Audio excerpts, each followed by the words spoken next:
How would you respond to this? अब खड़गे जी को कांग्रेस ने अध्यक्ष तो बना ही दिया है, पार्टी के अंदर कोई मान नहीं रहा, पोस्टर बैनर अभी भी गांधी परिवार के ही लगते हैं। तो खड़गे जी सोचते मैं ऐसा कौन सा अपमानित करने वाला स्टेटमेंट मोदी जी को दूं जो सोनिया जी से भी भद्दा हो। कभी कोई कहता है मौत का सौदागर, कभी कोई कहता है नीच, कभी कोई कहता है बिच्छू, कभी कोई कहता है मोदी तेरी कब्र खुदेगी। अरे इस भाषा का प्रयोग करती है कांग्रेस पार्टी, मोदी तेरी कब्र खुदेगी। शर्म आनी चाहिए इन कांग्रेस के नेताओं को, देश से माफी मांगनी चाहिए। जिस देश की जनता ने एक बार नहीं 2 बार पूर्ण बहुमत से नरेंद्र मोदी जी की सरकार को चुना,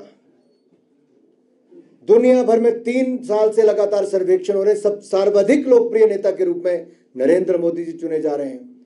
आप उनको सांप कहोगे, बिच्छू कहोगे, नीच कहोगे, कातिल कहोगे, कभी कुछ और कहोगे, कब्र खोदोगे।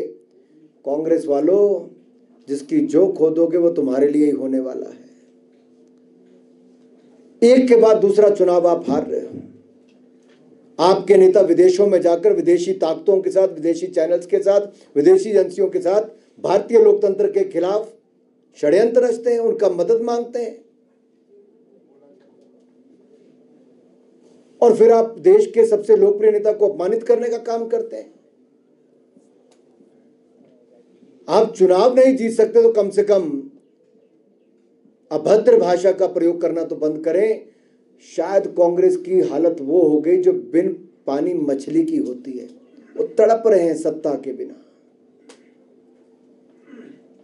और तभी तो ऐसे शब्दों का प्रयोग हो रहा है।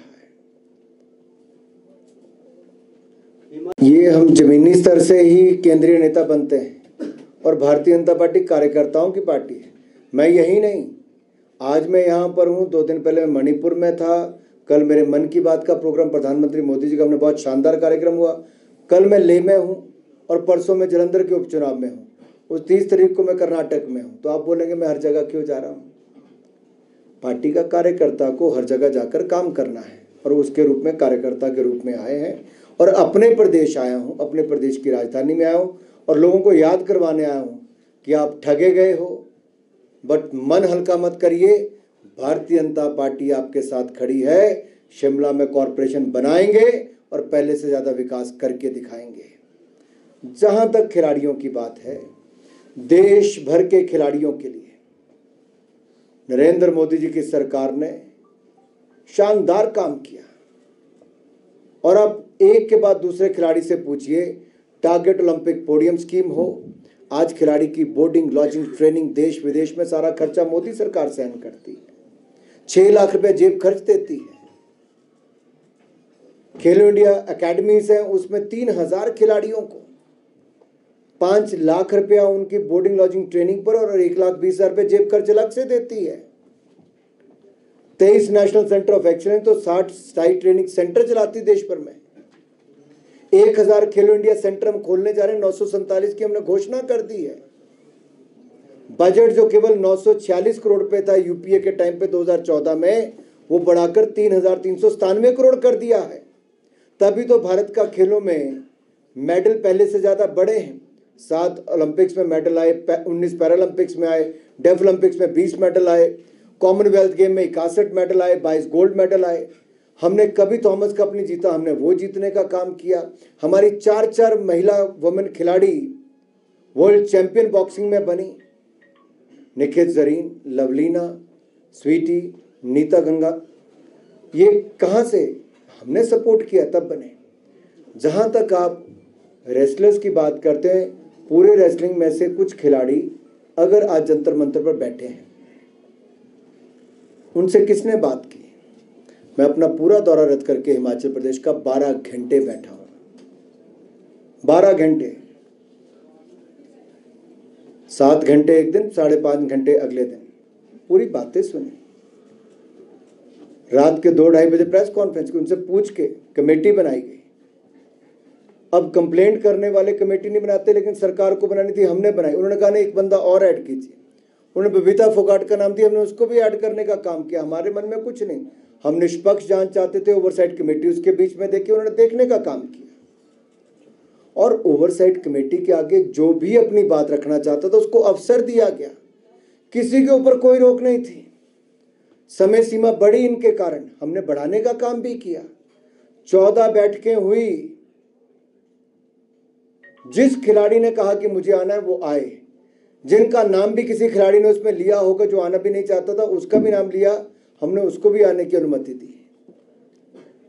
और कमेटी की रिपोर्ट में क्या जो कहा गया, हमने उसकी मेजर फाइंडिंग्स थी कि निष्पक्ष चुनाव हो, तब तक कोई एडहॉक कमेटी बने, 45 दिन के अंदर चुनाव हो, फिर इंटरनल कंप्लेंट कमेटी बने। अगर किसी को मेंटल सेक्सुअल हरासमेंट किसी तरह की है तो हर फेडरेशन में उस तरह की बॉडी बने, हमने उसके लिए कहा।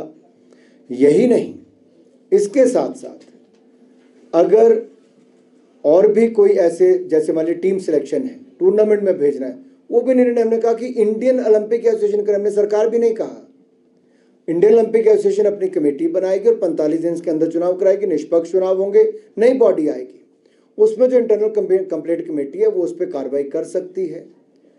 बाहर कोई भी किसी पुलिस थाने में कभी भी एफआईआर करवा सकता है किसी के ऊपर अगर लगता है। अगर 8 साल पुराना मुकदमा भी होगा तो 8 साल पहले भी हो सकती थी एफआईआर, आज भी हो सकती है। लेकिन पुलिस भी प्रिलिमिनरी इंक्वायरी करती, दिल्ली पुलिस ने कहा प्रिलिमिनरी इंक्वायरी करेंगे और जो उसमें आता है उसके बाद अगली कार्रवाई करेंगे। सरकार बहुत स्पष्ट है जी, मोदी जी की सरकार ने सदा खिलाड़ियों के साथ खड़े रहे, खिलाड़ियों के लिए साथ खड़े थे, खिलाड़ियों के लिए सुविधाएं दी और खेलों को बढ़ावा देने का काम किया।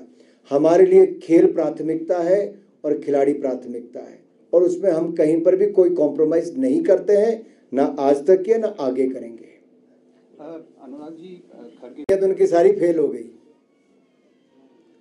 5 महीने में इस सरकार की हालत है कि शिमला कॉर्पोरेशन के चुनाव पे कोई गारंटी देने के लिए तैयार नहीं हुए। इससे बड़ा फेस लॉस किसी पार्टी और सरकार के लिए क्या हो सकता है कि 5 महीने के अंदर गारंटियां फेल हो जाए। अब कहते वादे, लेकिन नेक नहीं इनके इरादे। और जनता बहुत समझदार है, वोट की ऐसी चोट देगी कि इनको याद आएगी कि भाई अब तो 2 रुपये किलो गोबर खरीदना पड़ेगा, 100 रुपये किलो दूध खरीदना पड़ेगा। सेब वालों से वायदा किया था अपना दाम स्वयं तय कर ले, वो करना पड़ेगा। 1500 रुपये महिलाएं थक गई। मैं प्रतिभा जी से पूछने वाला था 7500 रुपये आए खाते में कि नहीं आए, पर नहीं आए। प्रतिभा जी क्या करना है, किसी बहन से पूछिए, किसी मातृशक्ति से पूछिए किसके खाते में आए।